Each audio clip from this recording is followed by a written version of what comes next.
Hello there, happy new year. Welcome back to my channel, or if you're new here, hello. I'm Samantha. This is my channel where I talk all about books. It's 2020, which is wild. As December has now ended, it's time for me to wrap up all the books that I read that month. So let's do my December wrap up. I also have a tiny bit of a book haul. I have 4 books to show you that I bought this month. I read 5 books. Let's get on to the books that I read. So the first book that I finished in the month of December was, in fact, Afire by Sarah J Maas. If you don't know, because maybe you didn't watch my vlogs or maybe you're brand new here. Anyway, I was trying to read up to Tower of Dawn before the 11th of December, I think, because I wanted to be in the live show. It was for the Throne of Glass read-along, which is run by Cassie from Sass Cassie and Brittany from Brittany's Book Find. However, I did not get caught up. But I did finally finish this book. I had been reading it since August, so it was a long time for me to get through this book. And this is the 3rd book in the Throne of Glass series, if you don't know. And if you don't know what the Throne of Glass series is about, honestly, where have you been? Throne of Glass follows our main character, Sweetest, who is the best assassin in this land, but due to various circumstances, she ends up in these slave camps. One day the captain of the guard comes to these slave camps and offers her this deal where she could get out of the slave camps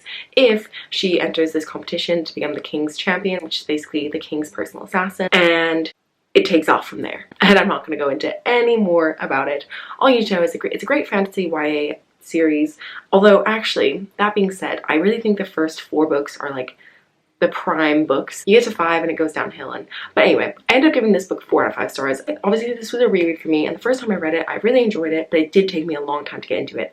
Obviously, this year it took me a long time to get through it because I started it in August and I finished it in December. It's a very slow book, but the last 150 pages are pretty good. You do need it, obviously, to get to the next book, but it is a slow one, so I only ended up giving it a 4 out of 5 stars. The next book that I read in December was my favorite book in the Throne of Glass series, and that is Queen of Shadows. This is obviously the 4th book. It's fantastic. I can't go into what it's about because spoilers, but it's my absolute favorite book in the series. Honestly, I don't think Kingdom of Ash is going to beat this. This is a masterpiece. It is so action-packed and just so phenomenal. Honestly, you could probably stop at this one and be satisfied. Like, I don't think I need the rest of the books. I am going to finish the series, but this book is just phenomenal, and I think if I ever reread the series, I'll probably stop at this book because I'm not a huge fan of Empire of Storms. More on that later. The next book that I read was actually the worst book of the year for me. Unfortunately, I'd already posted my video about the worst / most disappointing books, so I couldn't mention it in that, but this will be in my 2020 list for sure because it was horrifically bad, in my personal opinion. This is actually a very controversial opinion. This book has had so much love because it was actually a Booksplosion pick a couple of months ago, so that's actually how I heard about it, and I heard nothing but great reviews from all 3 of the Booksplosion hosts, and I picked it up. And it was horrific, in my personal opinion. Enough prefacing, that book was Frankly in Love by David Yoon.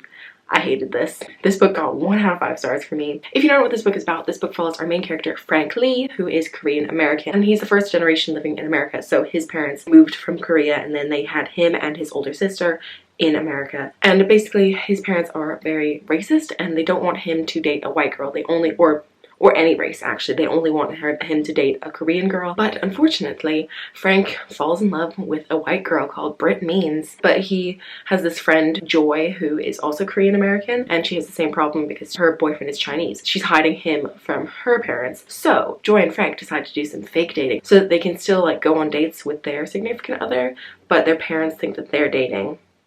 And yeah, that's the base of the story. The most annoying thing was, like, this book sounded so promising to me. I really thought it would be interesting to read about his struggle with his identity and dealing with his super racist parents, but I didn't like it. It was bad. It's not that I didn't like those aspects. Those aspects were actually good. I enjoyed those aspects a lot. It's definitely an important topic, obviously, so I did enjoy the base storyline of the identity issue. The rest of it, though, was garbage. Let's go to my review. I'm literally just going to read it off of what I wrote on Goodreads. Where do I even start with this book? The story was a good idea and dealt with some very important themes that I would love to see explored in other books. However, the book tried to cover too much and it ended up being rather boring. Not to mention the book included cheating, which was brushed over as if not problematic at all. Furthermore, the characters were all just different versions of Frank. Like, they all had similar interests and had the same sense of humor, so it just felt like Frank was dating another version of Frank. As well as this, Frank and Britt's relationship was underdeveloped as they went from barely knowing each other to being boyfriend and girlfriend in the space of about 2 pages. The writing style did not click with me. It was super childish, but at the same time was full of dad jokes that made it seem like Frank was actually a 40-year-old man instead of a 17-year-old. For example, he called his smartphone a fart phone, which is just a stupid thing that I can literally picture my 57-year-old dad saying. And I'm not kidding. It's like, you know, oh, you spend too much time on your fart phone. It's so stupid. What 17-year-old boy calls a smartphone a fart phone? What? As well as this, Yoon included a lot of references to real things like Instagram and Disney World, but he changed the names to stupid things like Snap Story and Mouse World Theme Park. Mouse World Theme Park. Mouse World Theme Park. Just let that sit with you. Okay. Also, sometimes characters just said things that no one would ever say. For example, this was like the stupidest thing. This was like, have you actually met a teenager? Like, okay, I know, like, I swear a lot. I know a lot of people who swear a lot, but this is just not something that anyone, literally anyone, would ever say. Dude, I'm so fucking goddamn sorry my grandma was such a dick to you just now. Bitch can be such a bitch ass, salty ass bitch. Has he met a teenager? Has he? Because I don't think so. Anyway, like, we get it, it's the teenager speaking, but no one, literally no one, would ever say that sentence. Overall, this kind of sucked, and I wish I DNF'd it. Which is true, I literally nearly did, and then I got to a point and I was like, I have 100 pages left, just push through, and it was shit. So, I have said enough about how much I hate this book.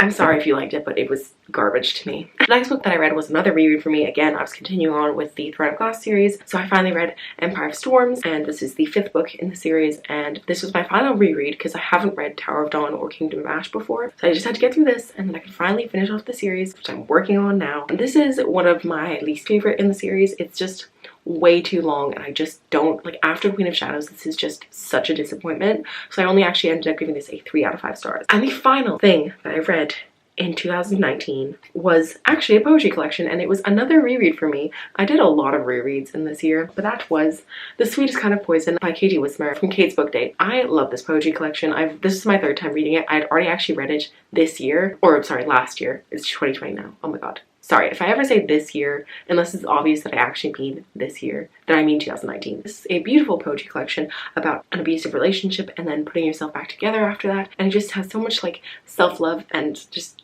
like growing from that terrible abusive relationship. And I love it. It's beautiful, and I feel like this is one that I can reread so many times because it has a different impact on me every time I read it. So it's really interesting reading it, like the difference from reading it in the summer to reading it now. But yeah, I love this poetry collection. I'll reread it a million times. So those were all the books that I read in the month. Now we need to haul the books. So this is gonna be a long ass video, and I'm sorry. I'm sorry that the lighting here is crap, but my legs were killing me sitting in that position, so I've had to move angles. I'm sorry. But anyway, it's time for me to haul the books that I bought in December. I ended up buying 4 books. I didn't actually get any books for Christmas. Actually, that's not true. I got a cookbook for Christmas. So the first book that I bought, I'm going to mention this one first because I've already read it and I just trashed it. So I did actually buy Frankly in Love this month, but it was trash. So it's fine. We're going to move on from that before I get mad again. The next book that I bought in the month was Into the Crooked Place by Alexandra Christo. I read Alexandra Christo's first book in 2019 and I absolutely loved it. So I had to pick this book up. Also, the cover is beautiful, but I'm not actually entirely sure what this book is about. All I know is that it's the first book in a fantasy duology. This book follows 4 characters. Tavia, who sells dark charms and potions until she can escape the city. Wesley, who does whatever it takes to further his criminal empire. Karam, who makes a deadly name for herself in the fighting rings. And Saxony, who is plotting revenge on the people who destroyed her family. After a sinister new magic hits the streets, these 4 outsiders must come together to save their city before it's too late. But with enemies at all sides, they can trust nobody, least of all each other. So I think it's about, you know, like ragtag group of people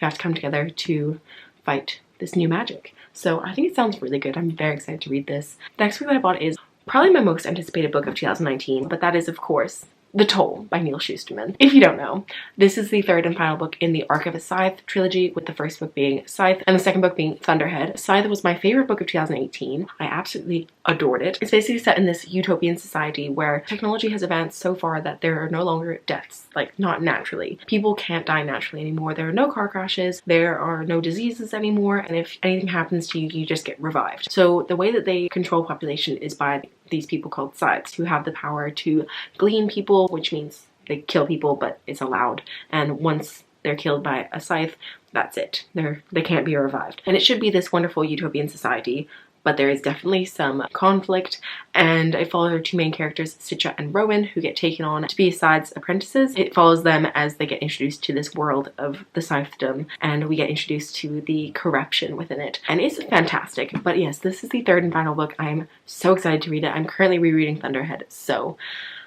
I'm very excited to get to this very, very soon. And the final book that I bought in December and in 2019 was a book that I'm very, very excited for. I barely know anything about this book, but it just, first of all, it's beautiful. And second of all, I've just heard amazing things. That book is The Starless Sea by Erin Morgenstern. First of all, cover goals. It's beautiful. Basically, it follows our main character, Zachary, who is in his university library and he finds a book that has a story from his childhood in it, and he has no idea why, and it's basically him trying to find out what's going on, and he like gets clues along the way, and I just think it sounds so good. Apparently, it's absolutely fantastic.